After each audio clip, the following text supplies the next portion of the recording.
Ya vimos lo que es el talud. Por ejemplo, el talud es el parámetro de la superficie inclinada que delimita lateralmente a un corte o un terraplén. Vemos también otros aspectos, lo que es la señalización vial, ¿no? Que son dispositivos que se colocan a lo largo de la vía con la finalidad de prevenir e informar a los usuarios. Entonces, como vemos acá en la fotografía, la señalización permite a este usuario justamente tener estos aspectos, ¿no? Que reduzca la velocidad a 30 kilómetros, que en este caso no adelante el paso de vehículos y que tiene una curva, ¿no? Tipo S, ¿no? Y además también hay una señal informativa que te dice que pues acá hay un pontón que se llama Santa María, por ejemplo, que es una longitud de 7.5, ¿no? Entonces, eso te permite los aspectos de señalización. El usuario, que ya lo vimos, que es la persona natural o jurídica, o pública o privada que utiliza la infraestructura pública. Lo que vemos aquí es una infraestructura pública.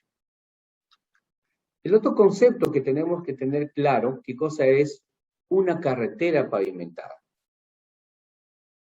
Dice que la carretera es cuya superficie de rodadura está conformada por una mezcla bituminosa flexible o de concreto Portland. Esta es una vía pavimentada. Y aquí esta es una vía con concreto, ¿no? Entonces, estas son vías pavimentadas. Hay otro concepto que también que tenemos que tener claro, qué cosa es una carretera no pavimentada. La carretera dice cuya superficie de rodadura está conformada por gravas o afirmado, suelos estabilizados o terreno natural, como vemos acá, que es la gran parte de las carreteras que tenemos a lo largo de nuestro país.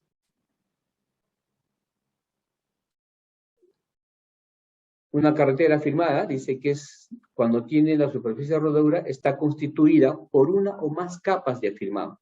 Aquí vemos que sí hay un material, que existe un afirmado.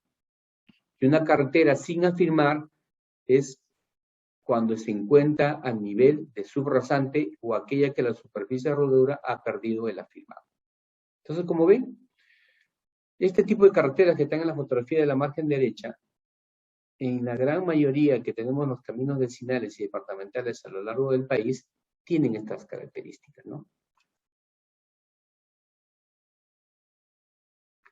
Otros aspectos que tenemos que tener de los componentes del puente, hablamos, por ejemplo, los accesos, ¿no? El acceso es el ingreso y salida de una instalación, de una obra, de una infraestructura. Esto es una infraestructura, ¿no? Acá tenemos el acceso derecho y aquí tenemos el acceso izquierdo. Aquí también a veces hay mucha confusión cuando diseñan el tema de puentes, ¿no? En el sentido, no ponen adecuadamente si este es el acceso izquierdo o el acceso derecho, pero para poder diferenciar tenemos que tener en cuenta el sentido del flujo del río. Por eso siempre hay que colocar, cuando proyecten ustedes en sus estudios, el sentido del flujo por dónde va el río. Entonces te dice, por ejemplo, aguas arriba, curso visto en el sentido contrario de la corriente. Entonces, para terminar los accesos, el sentido del río me determina que el lado derecho es el acceso derecho y el lado izquierdo es el acceso izquierdo. Pero hay otro concepto que se maneja en puentes, es aguas arriba y aguas abajo. Cuando hablamos aguas arriba, es del puente en la parte superior, o sea, del sentido que va contrario del río, y aguas abajo es en el sentido que va del río, ¿no? Entonces, como ven, estos son los elementos o los componentes que tenemos que conocer en él. Cuando hablamos en tema de puentes, decimos protección del acceso derecho, margen, perdón, aguas arriba. Entonces, aquí, por ejemplo, podemos proyectar protección, ¿no? Protección, aguas arriba, margen derecho. Entonces, estos aspectos a veces, si no tenemos claro en un proyecto, viene justamente la deficiencia de identificación, si es derecha o izquierda, ¿no? Porque a veces se mezclan en el tema, si no ponemos claro esta identificación, lo que les decía, el aspecto de compatibilización, de repente estamos mezclando mucho más y menos aquí en una de las márgenes. Eso siempre hay que tenerlo presente. O el tema de la compatibilización de la información. El otro aspecto que tenemos que conocer en el tema de puentes es sobre qué nos apoyamos, por ejemplo, ¿no? Nos apoyamos sobre estribos, ¿no? Que son los apoyos del extremo del puente. El otro concepto que tenemos que tener claro también qué cosa es el gálibo. Y el gálibo dice la distancia libre entre el fondo de la superficie del puente, acá esta parte de aquí, y el nivel de aguas máximas del río, o sea, de acá, o las aguas extraordinarias. Este es el gálibo, ¿no? Y esto es. Y el otro concepto que debemos tener también presente es el tema de la luz. La luz del puente es la distancia longitudinal que existe entre los ejes del apoyo de cada tramo que constituye la superestructura del puente. Esto nos tiene que quedar claro. A veces muchos confunden entre lo que es luz y lo que es longitud. Ahí hay que tener bastante claro esa diferencia de conceptos que ahora les voy a mencionar. Pero acá estamos hablando bien claro, acá dice entre los ejes de apoyo de cada tramo. Por ejemplo, en este caso, tenemos solamente un solo tramo, el puente. No hay un tema intermedio. Entonces, en este caso, sería, este punto número 3 sería la luz del puente.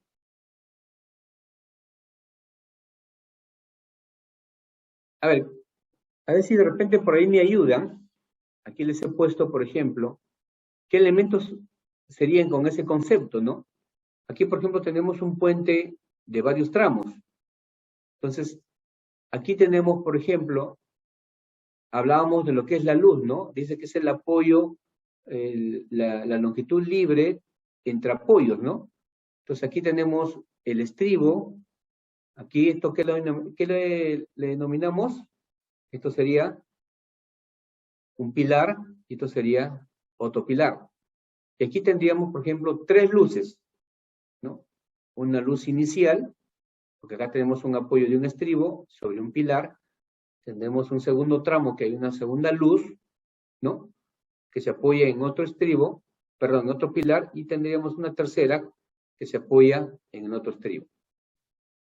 Aquí, por ejemplo, esta línea azul nos estaría determinando el sentido del flujo del río.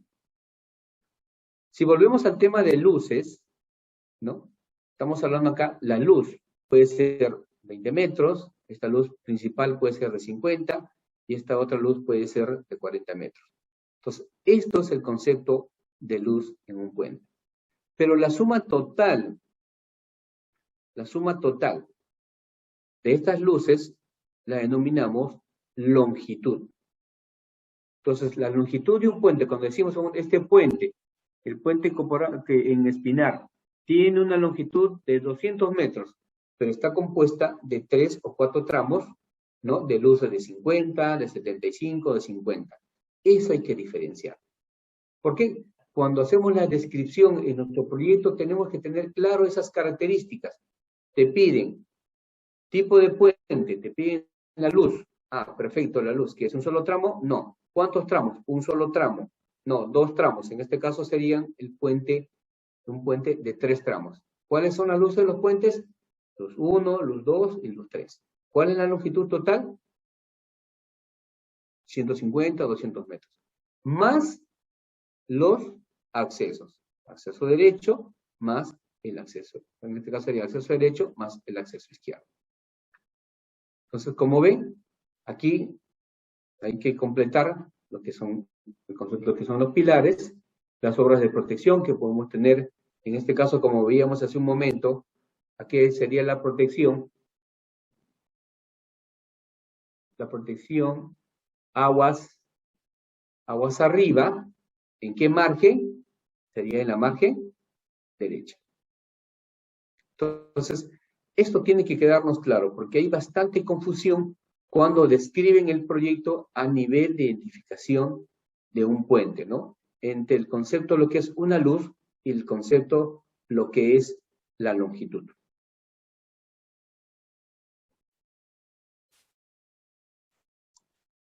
Para desarrollar todo esto, para desarrollar todos estos aspectos de de lo que hemos visto, de los contenidos de lo que son los puentes y las carreteras, tenemos que conocer qué manuales nosotros vamos a utilizar. Entonces ya hemos visto qué marco normativo utilizamos nosotros para el desarrollo del estudio, qué entidades intervienen, ¿no? Hemos visto el tema de las consecuencias si no elaboramos adecuadamente nuestros expedientes. Hemos visto las características y los componentes de la carretera y del puente. Pero antes de empezar a elaborar nuestros expedientes técnicos, también tenemos que conocer qué manuales vamos a utilizar. ¿Cuántos manuales existen? ¿Están completos los manuales? ¿Quién determina los manuales? ¿Quién elabora los manuales? ¿Es de cumplimiento obligatorio? ¿Podemos obviar algún manual? ¿Nos podemos saltar algún componente de lo que nos exige los manuales? No. Como les mencionaba, el marco normativo que establece el Reglamento Nacional de Infraestructura Vial, aprobado con Decreto Supremo 034 del 2008, establece que se deben generar una serie de manuales para poder desarrollar los estudios.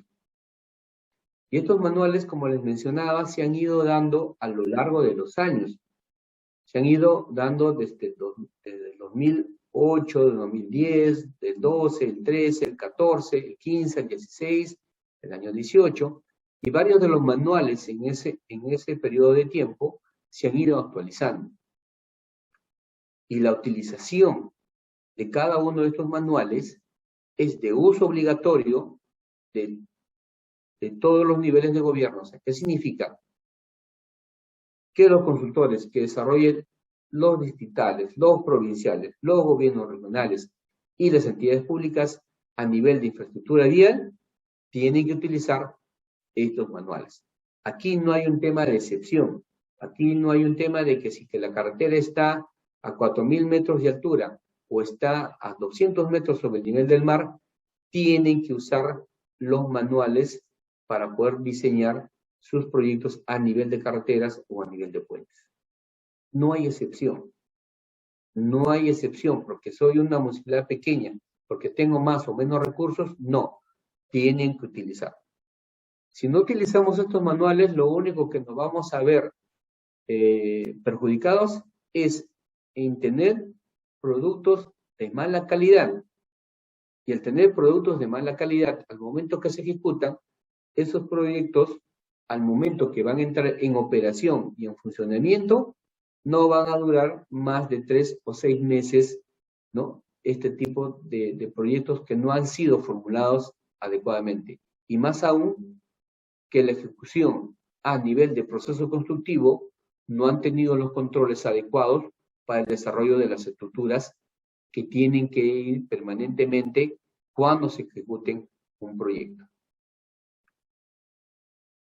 Yo les mencioné en el tema de los conceptos, en el tema de las definiciones, y las definiciones no las hemos inventado, las definiciones ya están establecidas. Y estas definiciones, todo el que desarrolle proyectos de infraestructura vial tiene que utilizar sí o sí el glosario de términos de uso frecuente de infraestructura vial. Este manual ha sido aprobado, ha sido actualizado, porque había una versión en el 2013 y ha sido actualizado en el año 2018. Y en ese manual ustedes van a encontrar todos los conceptos, o sea, todos los conceptos, lo que contiene una vía. Entonces, y está descrita en orden alfabético. Empieza con la A, con la B, con la C, hasta la Z, por ejemplo. Y hablamos, por ejemplo, aquí, solamente he puesto como ejemplo, con la A que empieza, ¿no? Son unos cuantos, o sea, hay muchos más. Lo que es el significado que es un abra, que es abrasión, ¿no? Que es absorción. En la letra B, por ejemplo, está lo que es, ¿qué significa un bache? Bacheo, que es badén, banco de grava. Entonces, ustedes van a encontrar en este glosario de términos van a encontrar ustedes cada uno de los conceptos que ustedes tienen como elemento en una cartera. Todos los conceptos. Entonces, no puede haber alguien que dice, no, yo tengo una apreciación distinta. Si bien es cierto, puede tener una interpretación a lo que está escrito, puede ser, pero ya está normado el concepto, por ejemplo, ¿qué cosa es un abra? Es un punto geográfico que de paso entre montañas, por lo general constituye, dice, el de mayor altitud en una vía. Y así vamos a encontrar diferentes conceptos que tiene en el marco de lo que es una cartera y en el tema de los elementos para un puente. Otro elemento fundamental y otro manual que es muy importante para que cuando ustedes desarrollen los expedientes es el inventario vial. Y en el tema del inventario vial nos dice aquí bien claro, dice, es una herramienta de gestión que tiene por finalidad, dice, brindar procedimientos y metodologías en forma cronológica, ordenada, para la actualización de los inventarios viales con carácter básico y calificado. Y reflejan un registro ordenado, sistemático y actualizado de la información de la infraestructura existente. Cuando desarrollamos los expedientes, nosotros desarrollamos un inventario calificado.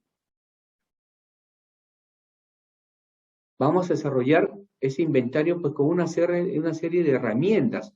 Vamos a utilizar, como ven ustedes aquí en el mismo manual, con GPS, con cámaras, con navegadores, tenemos que tener equipos de cómputo, ¿no? Entonces necesitamos una serie de herramientas que nos van a permitir hacer el inventario vial a lo largo de la vía. O sea, aquí hay que tener en cuenta lo siguiente. Cuando hacemos un inventario, tenemos que, es como si fuera para nosotros en el componente ambiental, la línea base de la información que nosotros tenemos que levantar en campo. Ese detalle lo vamos a ver cuando desarrollamos en el tema del componente netamente ambiental, qué información, y vamos a ver cuadros donde qué características vamos a tomar por cada uno de los elementos que nosotros vamos a encontrar a lo largo de la carretera. ¿Qué manual más utilizamos? Utilizamos el manual de carreteras de diseño geométrico. El que teníamos fue hace del año 2014, después ahora tenemos la autorización del año 2018. Como les mencionaba, hay muchos proyectos que se han desarrollado con el manual anterior y cuando pasan a su revisión y evaluación final, resulta porque ya cambiaron el marco normativo y tienen que actualizar en el tema del manual, porque sí hay una serie, han cambiado bastantes aspectos. Entonces, ¿qué nos define el manual de diseño geométrico? Nos dice que es un documento normativo, dice que organiza y recopila, dice, las normas técnicas y procedimientos para el diseño de la infraestructura vial, en función a su concepción y desarrollo, acorde a determinados parámetros. Contiene la información necesaria para diferentes procedimientos en la elaboración del diseño geométrico de los proyectos de acuerdo a la categoría y nivel del servicio, en concordancia a las demás normas. Cuando llegamos al tema del diseño geométrico, el diseño geométrico es la parte final. Hay muchos entendemos que empezamos a diseñar, ya determinamos a priori la sección, determinamos el ancho de la plataforma, determinamos a priori el espesor del pavimento, sin haber hecho y desarrollado los demás componentes, o sea, los demás estudios. El diseño geométrico es la parte final, cuando ya tenemos toda la información básica de ingeniería y hemos salvado todos los aspectos de interferencias, hemos salvado los aspectos arqueológicos, ¿no? Tenemos el tema ambiental. Ahí recién podemos decir que cuál es la sección final que vamos a tener del diseño final de una vía. Y que involucra, pues, definitivamente, también los puentes. Ustedes no se olviden de que cuando desarrollamos proyectos netamente de puentes, tenemos accesos. Y los accesos para puentes, pues, no están mayores, pues, a 100 o 200 metros, o hasta 300 metros, en ambas márgenes, dependiendo, pues, la característica de la vía. más accesos de longitud no desarrollamos en puentes. Porque entendiendo de que el puente es parte de la vía. Y cuando desarrollamos el expediente de la vía, tiene pues que incluir todos esos componentes, porque solamente cuando efectuamos diseños en puentes, solamente pues colocamos o planteamos accesos hasta de 100 o 200 metros, dependiendo pues, como les repito, de la característica de la vía que existe. El otro manual que también utilizamos es el manual de especificaciones técnicas generales.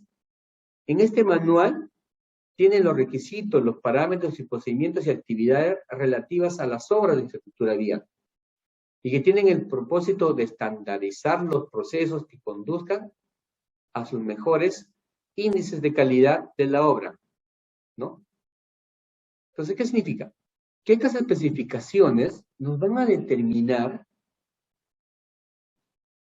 la metodología o la descripción del proceso constructivo, nos van a determinar la forma de medición y nos van a determinar la forma de pago. Hay que tener en cuenta esos tres elementos. Toda especificación técnica tiene que tener esas características. La descripción, o sea, en otras palabras, es el proceso constructivo. ¿Cómo yo voy a medir? ¿Cómo voy a medir la ejecución de esa actividad, de esa partida? ¿Y cómo voy a pagar esta actividad? Estos tres elementos son fundamentales según una especificación técnica. Y ustedes me dirán, pero hay algunas especificaciones técnicas que de repente no están en el manual. Entonces a eso lo estamos llamando especificaciones especiales. Y esas especificaciones especiales van con un asterisco en la sección de especificaciones, donde que se indica que esa especificación no está dada pues en el manual. Pero esa especificación tiene que ir con un sustento técnico, donde que te describa que, por ejemplo, es un producto que no está plasmado en este manual y que tiene pues todo un sustento y un diseño. Dice que, por ejemplo, voy a utilizar una solución básica que, de un elemento que no está en este manual, pero tiene una característica de un proveedor que te ha dado esta característica técnica, hay que considerarla como procedimiento. La forma de medición, igual hay que considerarla, así como la forma de pago para esta especificación que no está considerada en este manual. Eso hay que tenerlo bastante en cuenta. El otro manual que tenemos que utilizar es el manual de mantenimiento-conservación. ¿Qué es lo que hemos visto? En este manual nos brinda todas las actividades que vamos a desarrollar o las partidas que vamos a desarrollar tanto en el mantenimiento periódico como en el mantenimiento rutinario. No solamente hay el manual, solamente es el de conservación de carretera, sino también están para el mantenimiento conservación de puentes. Entonces, ahí nos dan igual todas las actividades, lo que le llamamos, por ejemplo, en la inversión, movimiento de tierras, lo que son el pavimento, lo que es el concreto, ¿no? Las obras de arte, de drenaje, nos dan las características, qué es lo que tenemos que desarrollar en el aspecto de conservación o mantenimiento.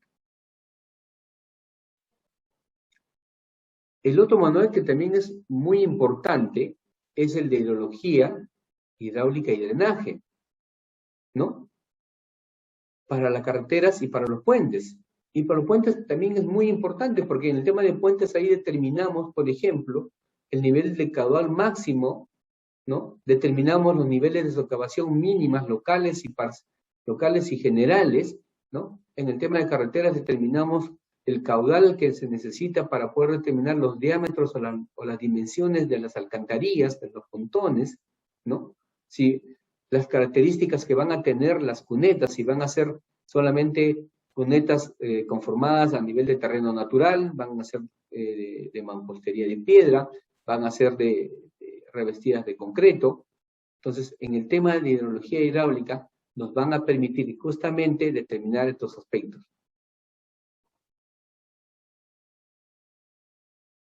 El otro manual que también tenemos que tomar en cuenta es el manual de puentes.